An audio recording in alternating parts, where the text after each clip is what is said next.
another episode of Girl Let's Talk. Let's go on and get started today. Yes. We got D once again, and we have myself, Jay. I'm going ahead and put our Instagrams down below in the description, so go ahead and follow us. So the first question we have today is, what is considered a red flag when talking about body counts?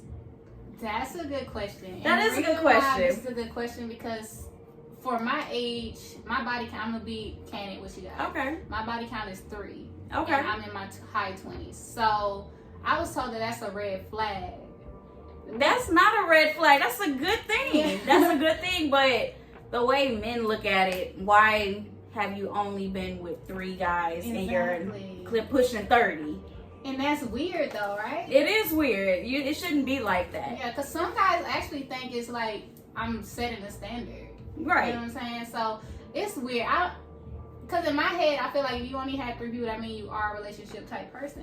Exactly. But like if a guy come to me tell me he got 40 bodies, I'm gonna automatically assume he doesn't take care of himself. Right. So I don't know. But the way you're looking at it too, well, the way guys are looking at it, you turn into a red flag because at that point you're hard to get.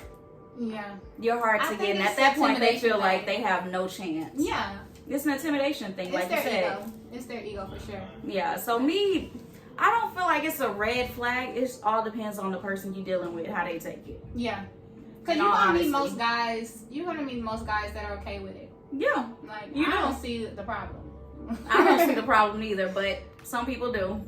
Okay, so let's talk about younger men versus older men. Like, why are older men attracted to younger women, and why are younger women attracted to older men? That's a good question.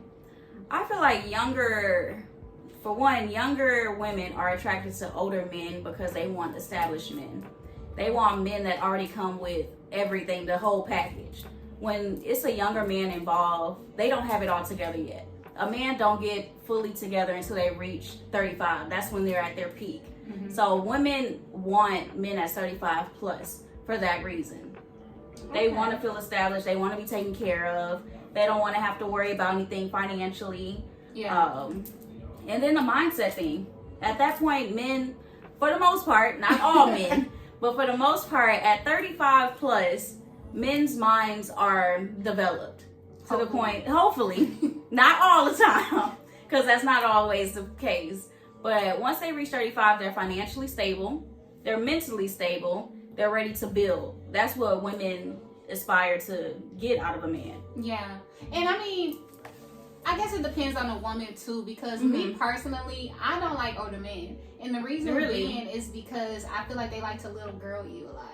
And I don't like that. Maybe because I'm such an independent woman, it doesn't work for me. Like, I can't be submissive to that type of guy because I feel like I'm on my stuff. So when I'm dealing with that type of person, it's like, now you feel below and you really up there. You know exactly. But that also ties into the vice versa question. Yeah. Why do older men want younger women? For that reason right there. Because they're submissive. Exactly. They're submissive. They're going to listen, of course. And at that point, I wouldn't say they don't have their mind made, but you have room to go ahead and put stuff in their mind. I would say manipulate either, but in some sense, manipulate them. Yeah, they're trying to train them for sure. Yes, to do whatever they want at that point. I agree on that. And then not just that, but they're young. They look young. So who don't want a younger woman?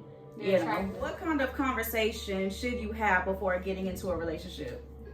That's a good one. That is a good one. The main one that I really want to touch on is I really think y'all should discuss with y'all partner before y'all get with them if they want marriage or if they want kids. Just because it's a lot of broken homes. It is. And I think the reason is because they're not having that conversation up front. Exactly. So a lot of people, I don't know about when y'all date, but when I date, my intention is to marry that person. Mm-hmm. I'm not just dating just to date. I'm dating because I see something in you. I see a future in you. I want to build with you. So you should be definitely having those conversations up front. Like, what is your outlook on marriage? What is your outlook on kids? Is this something you want? Because if not, that's a deal breaker right there. You shouldn't even proceed with the relationship, honestly. Exactly.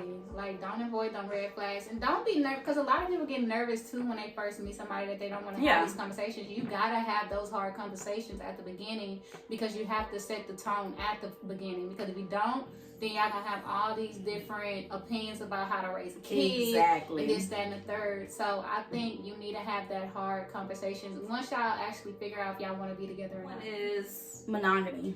Yeah. That should be a conversation up front. Like, if you don't see yourself with just one person, why get in a relationship? Why waste that person's time? Why? But if, you know, that's something you're open to, that's something you should be discussing with that person before you even proceed with the relationship, to see if they are interested in that too. Yeah, and to tie into that, this is kind of going to a different, it's in the same subject, but kind of going to a different question. Right. Why do you think people don't like to let go? Like, why do you feel like, baby, like, for example, I'm using this as an example, not saying it's everybody, but why do you think, like, a baby daddy don't want to let go of his baby mama, even though he don't want her, but he still don't want to let her go? I think it's the family thing. Men know.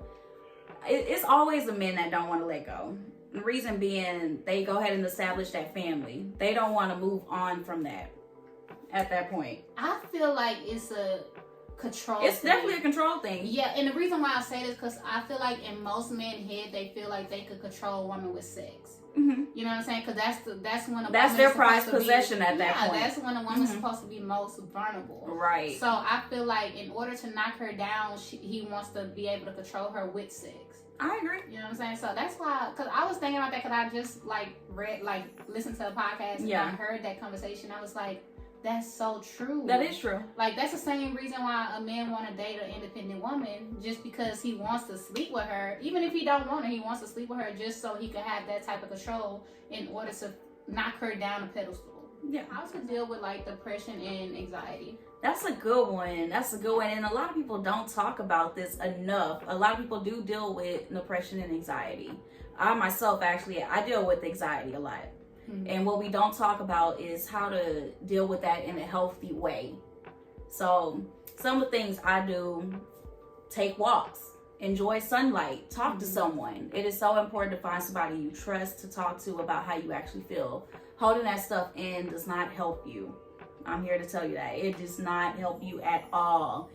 Do the things that make you happy. If you like to paint, if you like to run, if you like any fun activities you like to do, don't lose joy in that. Go ahead and get back into that. Also, your eating habits. Oh, yeah, for sure. Eating habits. If you're eating bad all the time, that's just going to tie more and more depression and anxiety into you as well. And you know what's crazy? A lot of people don't even know that what you eat really does tie It does. That. It does. Like, eating bad, it actually has a negative effect on you mentally. Mentally and physically, of course, but more so mentally. You can be very depressed because then you start feeling like you're getting, and the reason being because you start feeling like you're getting fat and you're not exercising. Exactly. You don't feel good about yourself. That's the key to depression, when you start losing hope. Yeah, and another thing too, I think a lot of people get consumed with work when they're feeling depressed and anxiety to kind of not cope with it at all. Right. But that's a bad thing. And it is. Because you're holding all that in, like Dee was saying. Yeah. I think you should always have that go-to person. Yes. Whether it's a therapist or like a close family friend that you grew up with to talk to.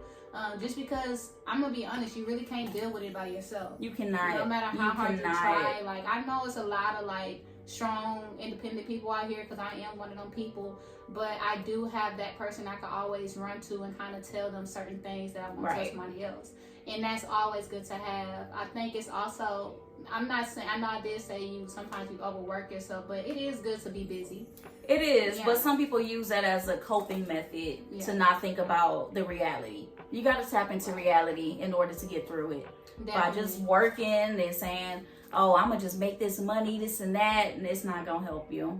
Mentally, you still messed up. Definitely. Because you're not coping with what reality actually is. And reality is, you need someone to talk to. You need the help.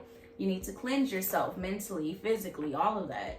Yeah, you definitely cannot go through life alone at all. It's very depressing. But on that note, that's the end of the Girl Let's Talk segment. I think this is episode 4, if I'm not mistaken. Yeah, still going strong with it. Still going strong. I know y'all love these videos. If y'all do have any topics for us to talk about, please hit us down below in the comments, and we will definitely talk about it in our next episode. Peace.